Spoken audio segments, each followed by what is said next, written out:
Are you ready to become awesomer? Hello, everyone. My name is Umar Hameed. I'm your host on the No Limit Selling podcast, where industry leaders share their tips, strategy, and advice on how you can become better, stronger, faster. Just before we get started, I've got a question for you. Do you have a negative voice inside your head? We all do, right? I'm going to help you remove that voice in under 30 days guaranteed. Not only remove it, but transform it. So instead of the voice that sabotages you, there's one that propels you to much higher levels of performance and success. There's a link in the show notes. Click on it to find out more. All right, let's get started.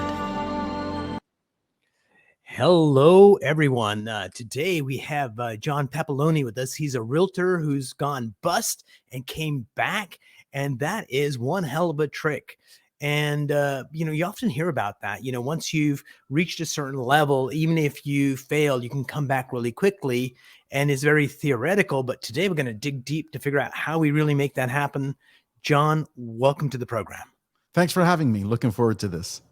And before we started, I was commenting on your studio, just the lighting and the microphone. And, that's part of being successful in life is having the right tools and being able to use them. So why don't we kick off with that? Give me a sense of, why is that important to you, and how do you know you have the right tools?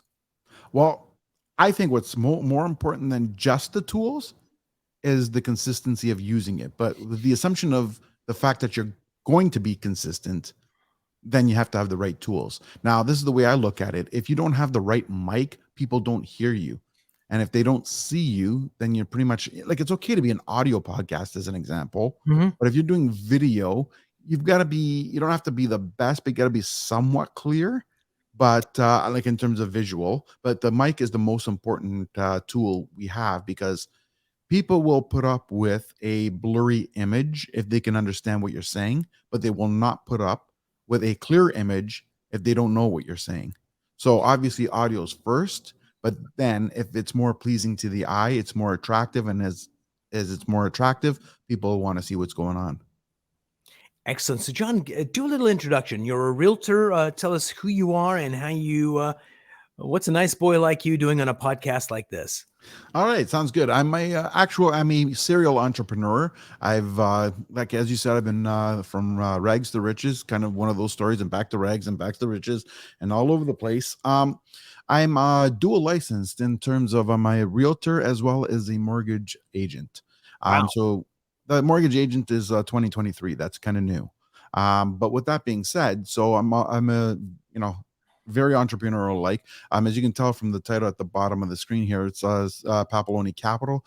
That is sort of where I lead to everything, because that's the ultimate end goal, which is a capital investment company. So I take investors and I allow them to invest with me into multi-residential as well as private equity mortgages. So I do kind of both.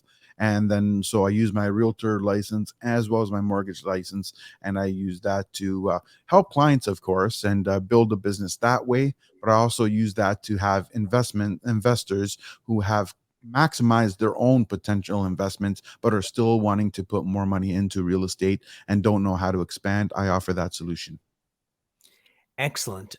So what do mortgage brokers miss with realtors? It seems to be a very simple relationship, but I suspect there's more complexity there, and there could be more value add. And since you happen to do both, you'd have a really keen insights on how mortgage people should play with realtors and vice versa. Yeah, it's one of those things that it's always good to have a relationship with both as a client. And realtors and mortgage brokers tend to it's one of those things that it's hard to say like why, but for whatever reason they don't collaborate as much as they should.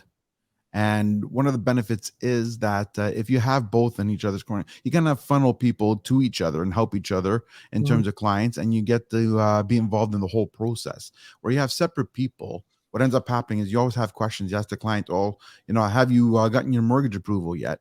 "Oh, well, let me check with Bob Smith. He hasn't gotten back to me today." And the mortgage person says, "Hey, well, have you gotten these documents from the realtor?" "Oh, well, I'll check with John because I haven't gotten that yet." And it's going back and forth. Now, when you have a working relationship with a mortgage person, it tends to be a little bit smoother in the whole process. And we kind of keep each other updated at all times. So you're not having the client up in the clouds wondering what the heck is going on, living, by the edge of their seats, panicking all the time because they don't know whether or not they're getting the house. They kind of have the play by play, step by step, and everyone's in the loop. So that's one of the advantages of having people work with each other and feed off each other that way. It's basically to ease the customer's mind and make things smoother for them. Absolutely. So, John, walk us through the rise of John Papaloni, and then we'll talk about the fall and then the rebirth. So, what business were you in? What were you doing? And well, how did you get there? And what the hell happened? All right. So I started off in the as a young kid, like everybody else, wanted to DJ, play music, and Mm, my passion was radio, which is kind of why we're on podcasting. It's kind of carry forward in my passion. um, so what happened was I wasn't very much of a scholar. Like I went through school, I graduated, I got my college diploma, whatever. But it wasn't something that was important to me, and I kind of just went through the motion. And I didn't want to go through the broadcasting side, just because I was halfway through the program, and I said, why would I want to do that again? So what happened was I figured I'm going to do my shortcut, which is the workaround. And I decided I was going to be a DJ and play music, and I was going to play in the clubs. So when the radios play live from the clubs, guess who's there? Because it wasn't radio dependent as much as the club mm, dependent. So I got in there, and I was good at that, and became successful that way.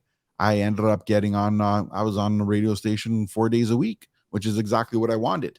nice. Um, but yeah, so then when the clubs dumped the radio, well, I was the one left with the club. The kind of the radio didn't take me with them. So then it was sort of like, well, I'm not here for you. I'm here for the radio. So I guess I'm out too. But then you know what? That is a young man's game, and there's only a certain point where you can go, you know, before you have to progress to something else. Now the option I could have gone to radio and tried to get a job now that they know me, but I ended up starting off a little marketing business and built into a print business as well. So I got marketing and print at the same time, and I built that little business. I did pretty good at that. I got a large client right off the bat, Nice. and yeah. And the problem is though, at 21 years old with that large client, and you get big headed, and I had an ego to say the least. So what ended up happening is that there was mergers and acquisitions and stuff, and then the head honcho in Canada, because it was a big company that was American, and they opened up in Canada, but they merged with the Canadian company, or they bought the Canadian company, and the Canadian company CEO was now running the Canadian side, and the Mm, Americans were running the American side. So what ended up happening is there was a little bit of a tuffle, and I ended up walking away. And I thought, big ego, I can replace them like that. Like it's so easy, no problem. I don't need them. They need me more than I need them. Then I got the rude awakening, right. and I thought I would take some time off, and then I would just get back on the horse and get a new big client. Well, when you have big expenses because you don't trim down, 6 months go by with no income or nothing more than 50 to $100. That you, hurt. you, you see where I'm going with this, right? So I ended up getting into trouble there, and that was a rude awakening. At that point in time, I ended up finding myself about 100 to $110,000 in debt. And at 21 years old, no idea what to do with it, and eventually got tired of those phone calls. So I ended up going bankrupt over it. And ironically, what happened from there, I decided to I met a few people, and we decided to open up another company. And it was similar business, pretty much the same thing, except we went wholesaling. So it took about 90 days to really take off. I got an idea. We got an idea is, instead of like, look, the big problem is when you get into printing, I'll use print as an example. It's the easiest way to describe it. When you get into printing, like most printers do not want to turn on a printing press for a business card, because for Right. lack of better description, it takes roughly $500 to $800 just to turn the press on. And to do that for an $80 business card, it's kind of wasteful. But Mm, what do you do to your major client? You got a major client like Apple, as an example, who might give you, two to $4 million a year in packaging, just say. And now they want an $80 business card. We're gonna say, nah, too small for me. Just send me your packaging. No, you're gonna do it. So it was a burden to a lot of printers. So I thought, you know what? I like that stuff. and I find that stuff easy. So I became a wholesaler. What I did is I did what's called a gang run, which is we take that big, large printing sheet, which is about 28 by 60 wide, and we group a bunch of business cards on there. You can fit about 60 cards per page. Mm-hmm. So I started getting 60 different clients and I got printers that sent me their business cards. I got graphic designers, advertising agencies, pretty much anybody in the wholesale area to send me all their business. And I ended up doing so much that I couldn't keep up. Now I ended up like that business hit 10 figures. I mean, 8 figures a year, put it that way. So then in about 2007, I sold it. Nice. So yeah, and I got actually more than I asked for. So that worked out well. And from there on, I went to try other ventures. And one was an online radio, so like an online, yeah, it was online radio as well as like a blog, and Right. it was a mixture of what's going on in the city of Toronto, and as well as with the online radio. I had the ability for people to listen to my music or whatever it is that we were playing through their BlackBerry, because back in the day we didn't have the Oh, wow. iPhones yet, right? So everything was through the BlackBerry. So if you had a BlackBerry, which the majority of people did, and you were driving to the nightclub, you can actually hear what's going on in the nightclub before you even get there, because you Oh, just wow. log in, you choose which nightclub you want to listen to, click on it, and it would play, and then you can play that through your car, whether you plugged it in. Back then it was more plug in than Bluetooth, and you can listen to it all the way to the club, just like the radio, except it's through the internet. So it's pretty cool. It did well, but then that's when my parents got sick, and Oh, I shut that down. I tried running it a year while I was at home with my dad, and my mom went to a retirement home. She had Alzheimer's. So when I was home with my dad for that year, I tried to run it for the year, and it just became a positive, like a profit to loss, and mm, ended up losing overall about. I didn't lose a lot in that one. I lost about $34,000, but because it was indefinite, I didn't know when I would go back, so I decided just to shut down and cut my losses. So, with that being said, then fast forward, my dad went into a home to join my mom, and I didn't know what to do with myself. I tried the whole 9 to 5 thing that lasted a whole 90 days. Um, then I kind of decided, you know what? What am I good at? What do I want to do? And I thought, my parents were landlords. I go to open houses every weekend, even though I'm not really looking at the time. So I said, you know what? Instead of going to open houses for free, why don't I get my realtor's license? Then I can do these open houses. I can sell people's homes. I can help people find homes. And that usually, when they find homes, people are happy. They get keys, they find their home. They're mm. very happy people. So I can help them do that. And I obviously enjoy the real estate space. So I got my realtor's license. And 8 years later, I decided I wanted to expand my service. So then that's where I got my mortgage license, and I developed Papaloni Capital for the investment portfolio. And here we are. Brilliant. So, do you have a team in your real estate company? Absolutely. I am in the beginning stages, so I'm very small, but yes, I am growing. Let's put it this way: I rarely show houses anymore. I usually get Right. someone else to do that. I handle the listings myself. Listings meaning the homes for sale, but Hmm. in terms of buyers, I tend to get farm Buyer's that agent. out. Yeah, Nice. yeah, yeah, exactly. And then obviously I have some people working on the admin side or graphic side, and etc. So yeah, so it's beginning stages of my growth, but I'm loving it. So I've noticed in our conversation today, a lot of times when it comes to numbers, you bracket it. I made this much to this much, or I lost between 100,000, 110,000. So tell me the thought process behind that, because it's uh, yeah. Tell me more about that. The reason to bracket, which is actually a really effective way of sharing numbers. Well, yeah, I bracketed it because you know what? Everyone can say, "Oh, I did a big business or it was a small business." Well, define that. What is a big business? What is a small business? Like, I may be talking to you and I say, "Hey, I made $1 million." To me, I feel like a billionaire. And reality is, to you, you might look at that and say, "Great, that's equivalent to 100 grand 20 years ago in today's dollars. What else are you doing?" Right. So now people, you can kind of gauge with those kind of numbers of where I stood, back then versus today. Because it's big. different numbers. Look, when I lost that 109,000, today 109,000 is somebody like a year and a half worth of salary. But back then the average salaries were 28, 29,000, which I'm Yep. aging So it's myself right significant. now. Yeah. So that was like equivalent to 5 or 6 years of salary. So I think today that's more of like a 450, $500,000 loss Yeah, versus, for yeah. sure. So it's much different. So let's go to our sponsor and we'll be right back. To let go of anxiety, let go of uncertainty, let go of doubt. Mindset Boosters gives you the ability to decide how you act and feel in any situation. Ready to take charge of your mindset? Go to mindsetboosters.com. So, in real estate or in any endeavor, mindset is such a critical component of how well we do. So, first, let's talk about your mindset. Tell me about a time where it wasn't where it needed to be and what you did to kind of get it back where you wanted it. And what do you do on a regular basis to make sure you're like in the frickin' zone to get shit done? Well, that's the thing, right? I preached consistency before, right? So developing routine and developing a daily task and a weekly plan. Like on Sundays, we'll take it. I put out my plan for the whole week. Like I could tell you what I'm doing at 2 o'clock, 2:30, 2:45, etc. And I know exactly. Now, obviously, plans fluctuate because things in life change, Mm-hmm. and as a result, you have to adapt. You can't just be rigid.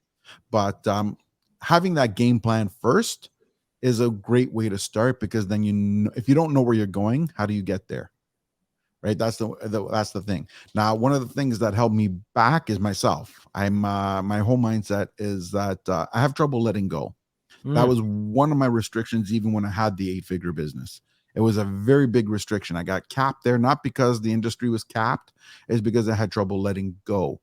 Like, what's the point of hiring and having more people if you're breathing down their necks every hour on the hour? So I have gotten better over the years, Mm-hmm. but I still have trouble letting go at certain points, right? And that's the thing. So I am capping myself. So one of the things I've learned, and now, and that's what I'm starting to practice now, which is why, look, this expand building up and building people. I was ready to build people 2 years ago, and I just kept holding back, holding back, holding back. A couple of times I even tried. I took on more people, then things kind of swayed not the way I want to, so I went back to being on my own. Send the heck with it. And you know what? That was the wrong approach. So the lesson I got here is that I've got to learn to let go, and the mindset that's changed is that I got to focus on who, not how. So many times, and that was my restriction and why I wasn't, had a control problem. Are you also referring to the book by the same name? That has a book, but that is the same concept, Yeah. exact same concept, right? And I yes, I read that book and that inspired me, but but this is where I'm going with it, right? So it's the same concept, same thing. If I focus on how to do things so much, I'm trying to focus on what I can do. But then it goes back to what everybody says. There's 24 hours in a day, and you're going to be asleep for, even if you don't sleep a lot, you're at least sleeping for 5 hours of it, right? So that leaves you with 19 hours. And then even if you're that mad where you're going to go out and do 19 hours a day, which I don't think everybody's going to do, you still run out of time. There's only so much you can do Mm-hmm. now, and there's only so far you can go. There's only so many people you can meet. There's only so many people you can talk to. So I can't expand past my 19 hours, we'll say. But now, if I find myself in the right network with the right people and I build the right team under me, now all of a sudden it's not just my 19 hours, but it's everybody under me, right? So if I got 5 people connected to me, and we'll even make it easier in that math, just 10 say hours each. 10 Yeah. hours each, exactly. So now, between myself and the 5 other people, I got the ability to put in 60 hours a day in efficiencies. I just got to let them go, let them do their thing. So, and here's the key component: if you find yourself needing to control, the issue isn't that person in the way that their abilities. The issue is you made a wrong choice to hire. You hired someone that you didn't feel confident enough to let them go and do their thing. Mm. And if you're not confident in their skills, then they're in the wrong position, or you're not training them properly. It's got to be one or the other. Absolutely. And I think, well, let's go back a bit. You were talking about, ego got in the way and it was part of your downfall going down. So how do you keep an eye on that so it doesn't, because ego is such a sneaky, powerful, amazing thing, because without it we can't do stuff, but also it can get in the way. So how do you keep your finger on the pulse to make sure ego's there in a very positive way and not in a way that's going to sabotage you or diminish others? That comes sometimes just in life experiences. Like, believe me, when you get kicked in the teeth and you go and you flop and go bust, you tend to open up your eyes a little bit more. And when you come close to being bust a second time, then, and I didn't the second time, but came close. And Mhm. when you hit that spot twice, you kind of learn a lot of things along the way. And one thing you learn to be is humble. And then again, it goes back to who you're surrounded with. Sometimes just being around the right people Mm. tends to inspire you. And when you're inspired, you're looking to grow, you're looking to build, you're looking to improve and elevate. And when you're looking to improve and elevate, there's no room for ego. Absolutely. And I think so. How many agents in your team? Is it Just just one. just one? Okay, good. Yeah. It's a good place to start. Yep. And in your office, you're part of Royal LePage, Roll a page. That's correct. Roll a and page signature. We have 1,500 agents there. which where is that located geographically? Well, we have three offices: one in Mississauga, one in downtown Toronto, and one in the Don Mills area. So it's all roughly focused around the Brilliant. we're all in Ontario basically, but we go in, yeah, like a lot of the agents, like I work myself from Niagara Falls, Ontario, all the way to Etobicoke, which is halfway to downtown. And then I farm out everything past Etobicoke. I won't do that myself. Smart. So, what are three pieces of advice you'd give realtors that have been in the business for 3, 4 years, where they're doing 20 transactions a year, maybe 15? How do they jump up to the 40 transaction? Like what advice would you give them to get to the next plateau? Well, advice number one is niche down. Too many times we try to be everything for everybody, and I Hmm. did that too. And I was all over the place like a ping pong ball. And I was everything I was nothing to nobody and everything to nobody. Yep. Right. So it's like I said, 70% of my business is agent to agent referral. That was my niche. Now I found that after the pandemic ended and interest rates went up, my business has shifted. So now I've become an investment focused realtor. So I've adjusted with the times because now that things are a little bit scarce, people are more reluctant to farm out and they're going to do the distance they would have never done before. So you have to always adjust and adapt. So yeah, one, niche down, know So who you're serving. hold right there for a minute, and we'll go to two in a second. What's kind of interesting is uh, I'm guilty of this. I want to niche down. That makes a lot of sense. But John, there's this other group of people, and it's so enticing to try and expand it. But niching down. So how do you stay true to that? What advice would you give to stay true to the niche and not to be seduced by uh, uh, easy pickings, but then it distracts you from what you're really trying to build? Well, get out of the scarcity mindset. It's when you look at business the way I do today, which is in the form of abundance, you realize there's plenty of business. Now, we have in Ontario, prior to during COVID, we had 122,000 transactions and 92,500 realtors. Now, that is less than that's about 1.1 or maybe just slightly less than that transaction per person. Now you have some agents doing 50 transactions, some of them doing 600 transactions. You have teams that are doing 1,000. You have other ones that are doing 200. So what does that do to the numbers for everybody else? It brings Starving. them. You got it right. So 80% of the people do 0 to 1 transaction a year. 15% make a living, and then 5% make the wealth that everybody thinks that everyone makes. And so my point is, though, everyone's trying to get all 122,000 transactions. Even if you had a team of 50, you cannot do that. Mm. So what you want is your slice of pie. Now, if you're going after, if you go to a certain area, there might be 27,000 homes as an example. And in that 27,000 home, even if you got 5% That's of that, huge. Mm. that is huge. That's probably more than you can handle as an individual, anyways. So why chase all 27,000 in the area instead of targeting that 5%? And then you can make yourself a lot more attractive to that 5% and therefore getting it. I find that the more I niche down and the more I focus on an individual that fits my profile, the easier that the conversions come. Brilliant. So what's number two? Number two would be know what your value proposition is and how you can help other people. Start looking at your business as ways of serving and not ways of collecting money. The more you serve, you got to give to get. So the more you serve and help other people, it's like reciprocity. The more they want to help you. And how do they help you? They help you by using you instead of somebody else. Brilliant. So what's your value prop? When you're meeting someone, you say, hey, my name's John, and what?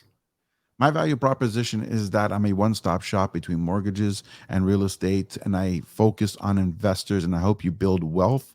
I'm not here to sell you the home that you live in, although I can do that. I'm here to help you build generational wealth. Love it. Number three.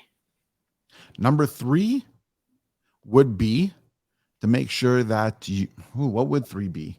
I gave you niche, I gave you service, and Cocaine. No, there you not go. cocaine. No, That would be no. bad. Yeah, I would say number three would be the third thing I would focus on would be, again, consistency. It comes down to always being consistent. I think words to live by. Something we've interviewed a lot of realtors, and some of the most successful realtors, one of the things they put down as an absolute must is hard work. It's like, if you want to be really successful, it takes effort and hard work, and be prepared to do it. And it's not a matter of being smarter and not working hard. It's like they got systems, they got elegance, but people get a sense of they can take their foot off the gas when they reach a certain level. And this is when you go to, doing well, not doing well. And so, yeah, consistency, super huge. So, John, I've been interviewing you for about 27 minutes. You get to ask me one question. Absolutely.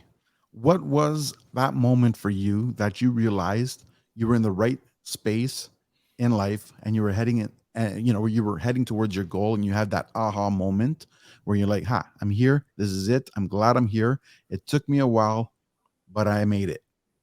So that moment, thank you for asking that question. That's a really good question. So my area of expertise is changing human behavior very quickly. And somebody called me up and said, my daughter was bitten by a dog, and each time she looks in the mirror, she sees a scar that's been repaired by a plastic surgeon, a scar that doesn't exist. And she just basically, her whole being just falls because she gets taken back to that dog bite experience. And I was meeting her the next day, and that evening I could not sleep because I was like so excited to be of help. And I had no freaking way how I was going to help this 4.5-year-old girl, but I knew with certainty I would. And the next morning, of course, we did something magical. And for her, she wouldn't see the scar anymore, and she just got her life back. And that's when I knew 100% that I was doing exactly what I was meant to do. And I think it's all about feelings are more important than thoughts. And when you're doing the right thing and you've got that feeling of excitement, joy, and service, can't be beat. So pay attention to your body and not your head, and it'll point you in the right direction. And one of the things that I've noticed about you, John, as we've been talking, is you're always learning. And that's one of the things that great leaders do, is always learning, always improving, even if it's like some tangent kind of bullshit thing. I want to learn about horticulture. It still comes in handy in whatever profession you're doing because there's insights everywhere. Yes, exactly. Right. You're always learning. You're either growing or dying. And that's what I truly believe. Yeah, I think there's a Bob Dylan song, and we'll leave it with this quote. He not busy being born is busy dying. And once you realize that, the only moment is now. And now's the moment to do the end credits. But stay with me, John. We're going to go after interview conversation just in a moment. Thank you so much for being on the show today. Thank you for having me.